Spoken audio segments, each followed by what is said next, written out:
You're watching a Highwire Media podcast. Hello and welcome to the Talking Texas Rangers show. As always, I'm your host, Larry Leese. Today we're diving into all the headlines from around Globe Life Field.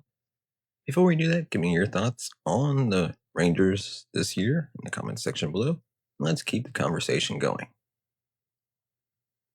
And with that, let's dive into our first topic. The Rangers are making a classy move by paying a snubbed all-star pitcher his contract bonus. This pitcher deserved to be there, and the Rangers, well, they actually recognized it. The Texas Rangers didn't have a participant in the All-Star game at Truist Park in Atlanta for the first time since 2017. Jacob deGrom made the team, but decided against pitching to preserve his arm for a second-half run. Nathan Eovaldi was another Rangers pitcher who deserved to be there as much as anyone, but was snubbed by a combination of the one player per team rule and because he had missed time leading up to the Midsummer Classic due to injury. Eovaldi should have been enjoying the festivities with all the other best players this year, and the organization knew it and decided to reward him. In what is a nice gesture by the organization, they awarded Eovaldi with his contractual $100,000 bonus, even though being overlooked for the event by the commissioner's office. Despite missing 3 weeks of the first half, Eovaldi is having one of the best seasons ever by a Rangers starting pitcher, thanks to a 7-3 record, a 1.58 ERA, a .84 whip, and 9.3 strikeouts for 9 innings pitched. Eovaldi is one of those rare pitchers who can throw up to 4 different pitches consistently and throw them for strikes. With a mid-90s fastball plus curve, splitter, and changeup, he's been masterful with his location this season. Eovaldi's teammates and Ranger fans already know the right-handed hurler is one of the most well-respected league-wide for his professionalism and approach to the craft. Another bonus that he will be looking to earn is $250,000 bonus for claiming his first Cy Young award with a strong second half. That is a bonus that he doesn't want to leave any doubt about.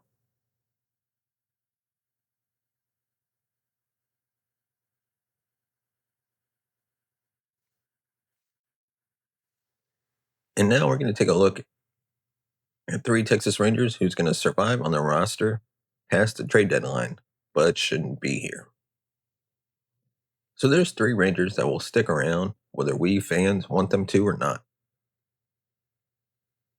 The Texas Rangers are kicking off the second half of the season at home on Friday against one of the best teams in the American League, Detroit Tigers. Currently, Texas is 1 game under 500 at 48-49, which is only good for 3rd place in the AL West, putting them 8.5 games back. And just outside of the wildcard race at 3.5 games back. Not the best spot to be in, but it's not a complete loss. President of Baseball Operations Chris Young will have a busy couple of weeks deciding what to do at the deadline and make those moves a reality. Whether that's finding a way to stay competitive or offloading salary ahead of 2026. Regardless, moves will be made and some of them will not sit well with fans. So who are the 3 Texas Ranger players that will still be on the roster after the deadline but shouldn't be? Well, right off the bat, we got Ezekiel Duran. The fan base believes Texas should have parted ways with Duran long ago, but nevertheless, here he stands. It's understandable due to the versatility he provides, but he doesn't do well on the opportunities he's provided. In 80 at-bats this year, Duran is only hitting 150 with a horrific 225 OBP and a 450 OPS.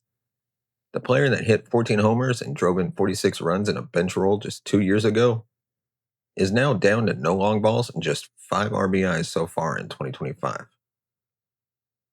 Duran is providing very little positive production, and Texas would be better off going another route for their bench option, whether that's Justin Foscue, Blaine Crim, or newly signed Rowdy Tellez.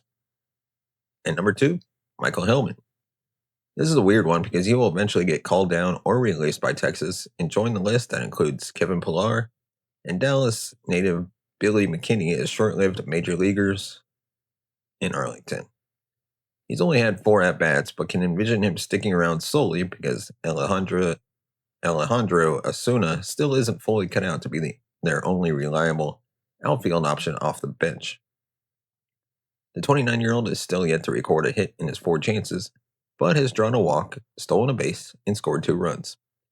Putting him on this list is a reach because eventually he will get called down to AAA, but he doesn't serve much purpose even on the 40-man roster when other younger players with higher ceilings exist in Texas's farm system. And then you have Luke Jackson. This move was questionable from the get-go, but in the first month of the season, the 33-year-old reliever was proving all the doubters, including myself, wrong. Despite the tough first outing, Jackson had recorded 8 saves and 9 opportunities in the first month of the season, and had only given up 5 runs after his tough opening day appearance. Since then, he's been pretty dreadful. In his last 15 games, Jackson has a 4.02 ERA, a 152 whip, 18 strikeouts, 16 walks, and 13 earned runs. Every outing seems to be getting harder and harder to watch, and the Rangers are doing themselves a disservice to have such a weak link in what has been a pretty solid bullpen overall this year. So let me know what you think. Is there anybody on this list that we should have taken off, or is there somebody we're missing? And with that, let's go into our next topic.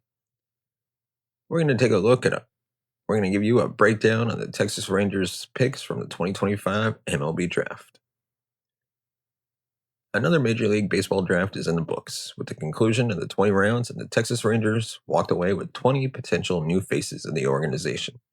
All in all, the Rangers selected 13 pitchers, 4 infielders, 2 outfielders, and a catcher, with one of their draft picks being labeled as an intriguing selection during day 2 of the draft.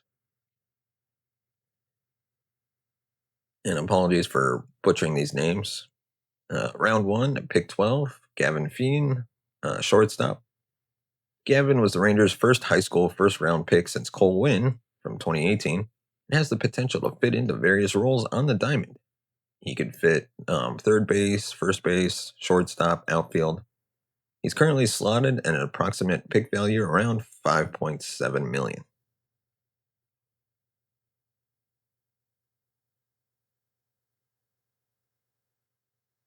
And at round 2, at pick 52, A.J. Russell, right-handed pitcher. Labeled as a high-risk, high-reward reliever, Russell underwent internal brace surgery in 2024 and returned to the mound for Tennessee this spring. He pitched only 70 innings in his collegiate career, but has one of the best-graded fastballs in the draft. Round 3, pick 84, Josh Owens from Providence Academy. A high school two-way player, the 18-year-old projects much more as a position player than a pitcher, but with proper development, it could pay off for Texas. From a small town in Tennessee, Owens compares to Evan Carter, another high school draftee of the Rangers 5 years ago. And in round 4, pick 115, Mason McConaughey. Hopefully I'm saying that right. Another right-handed pitcher from Nebraska. The first of a handful of Tommy John arms selection by the Rangers this season. He's currently hopeful to start throwing again in September. As a Husker, the righty went 9-3 with a 3.45 ERA and 91 strikeouts, 17 games during his 2024 sophomore season. And round 5, pick 146, Ben Belt, a left-handed pitcher. He's ranked as MLB's 205th overall draft prospect. A left-hander is a 3-pitch southpaw with a fastball that peaks at 96 miles an hour. He shined in his first 2 seasons with TCU with a 2.81 ERA and 125 strikeouts in 99 1/3 innings, but underwent Tommy John surgery in February. Round 6, pick 175, Jack Wheeler, third base. The 20th ranked third baseman nationwide by perfect game, Wheeler is committed to the University of Illinois. Named the 2023 Interstate 8 Player of the Year, where he hit .382 with 4 homers and 40 RBIs. A 6'2", 210-pound outfielder, Paxton Kling, outfield. Forgot to mention, pick 205 from round 7. He grades out as a below-average prospect, but his above-average speed, arm, and fielding prospects projects him to be a great defensive first center fielder with high contact potential. And then, round 8, pick 235, Evan Ciari, right-handed pitcher. The Bulldog was a key piece to Mississippi State's rotation this spring. In 54 and a third innings of work, the junior held hitters to a 200 average with 72 strikeouts and just 15 walks. His 8 shutout, 15 strikeout inning performance against Ole Miss on May 9th is perhaps the biggest of his career. And then, round 9, pick 265, Owen, I'm just going to call him Owen. I'm not even going to attempt his last name. Left-handed pitcher from Duke. In 19 games, the Duke Blue Devil threw 65 and a third innings with 91 strikeouts and a 224 opponent batting average. He finished the season with a career-high 33% strikeout rate and limited his walk rate to just 9.1%. His fastball touches 94 miles an hour, with his slider making a lethal addition to his bag of tricks. Round 10, pick 295, J.D. McReynolds, right-handed pitcher. The right-hander is the one Division II draftee by the Rangers, and it was a great career for the 6'4" Missouri native. In 121 and a third innings of work in his 4 seasons, he went 21-2 with a 1.41 ERA, 200 strikeouts, 19 walks, and a 151 opponent average, and only 4 homers surrendered. And then, of course, you got round 11 was Jacob Johnson, another right-handed pitcher. Round 12, Jake Barbie, right-handed pitcher. Round 13, Aiden Robertson, another right-handed. Round 14 is Landon Manzi, right-handed pitcher. Round 15 is Luke Hansen, a shortstop. Round 16 is Jackson Grossman, right-handed pitcher. Round 17 is Noah Franklin, catcher. Round 18, pick 535, Julius Sanchez, another right-handed pitcher. And then round 19, they took a right-handed pitcher from Central Florida, Corey Geinsner. And round 20, Jay McQueen, outfielder from Brandon High School.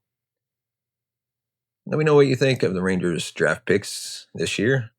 And with that, we're going to take a quick break and highlight our sponsor of this episode, which is Fanatics.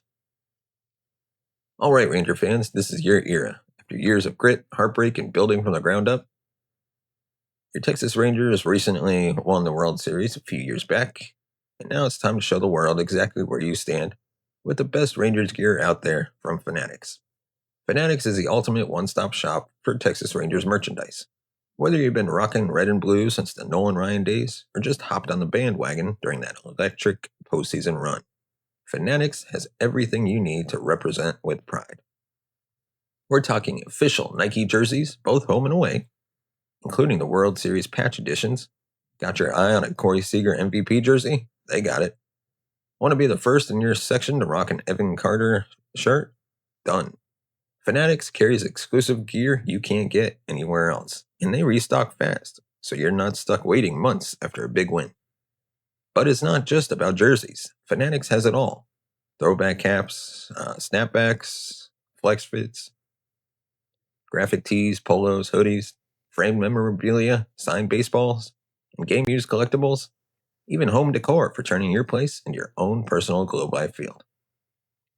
And let's talk quality. Everything is officially licensed, made with the same attention to detail and team pride that the Rangers bring to the field. Plus, with Fanatics Fan Cash rewards, you earn points on every purchase. That means more savings the more you rep your squad. And if you're shopping for gifts, Fanatics makes it easy. Fast shipping, easy returns, and gear for every age and size. Whether it's your kid's first jersey or your dad's retirement gift, Fanatics is the way to go. So Rangers Nation, don't just sit there wearing last season's t-shirt. This is a new chapter in franchise history, and Fanatics is the only place to get outfitted like the champion fan you are. Head on over in the link in the description today. Celebrate the champs, represent the Lone Star State, and wear that Rangers badge with pride. Fanatics, officially licensed, officially Texas.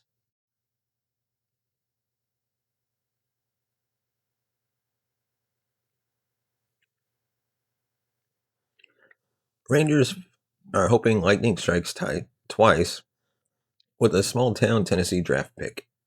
5 years after discovering Evan Carter, the Rangers drafted a two-way player from the same area.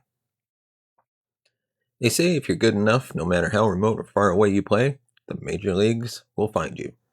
The Rangers scouting staff came calling and found Evan Carter, a gem in the tiny town of Elizabethton, Tennessee, as the 50th overall pick in the 2020 draft. Now they have dipped into the small town talent in the same area with the hope that they have captured lightning in a bottle a second time. Josh Owens is an Evan Carter type, and he's from the same place. The Rangers used the 84th pick in the third round of the 2025 MLB draft to select Josh Owens, a unique two-way player from Providence Academy High School, Johnson City, Tennessee, which is about 30 miles due west of Carter's hometown of Elizabethton. The area produced 2023 World Series hero and current center fielder Evan Carter, and though Owens plays shortstop, he's projected to be the same line drive type contact hitter at the plate. Owens, like Carter, is of slight build and relies on his superior hand-eye skills and quickness to succeed. The Rangers were intrigued by the two-way player's upside. Josh Owens was the only two-way player drafted in the first 3 rounds of the draft, and his unique skill set drew the attention of Ranger scouts. Eventually, those reports from the road made their way up the chain to Chris Young, and the organization decided to pull the trigger on the 18-year-old. He has been listed as a two-way player, but he will likely have to prove it again as he begins his major league journey. He is purported to be a more effective hitter at this point than an accomplished pitcher. With all the hype and success surrounding two-way star Shohei Ohtani in LA these days, the Rangers are crossing their fingers and hoping that Owens can be similar to the Dodgers phenomenon. They're obviously not forecasting the same type of singular success as Ohtani, who is arguably the best player in the entire league. They would be thrilled if he develops into another Evan Carter caliber diamond in the rough. Nonetheless, the upside potential of Owens and killing 2 birds with 1 stone proved too much to pass up. And next up, the Rangers have placed Jake Burger on the injured list.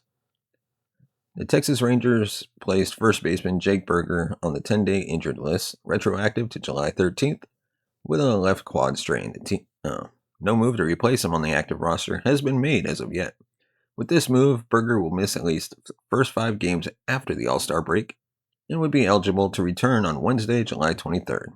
He injured his quad Friday against the Astros, and though he pinch hit in Saturday's game, he did not play on Sunday.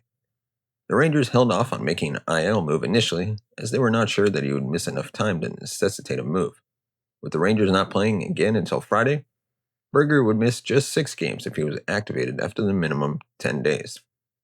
The Rangers will presumably recall someone on Friday to take Burger's spot on the roster, with Justin Foscue seemingly the most likely candidate. And with that, that is our episode for today. Give me your thoughts on all the topics we've covered.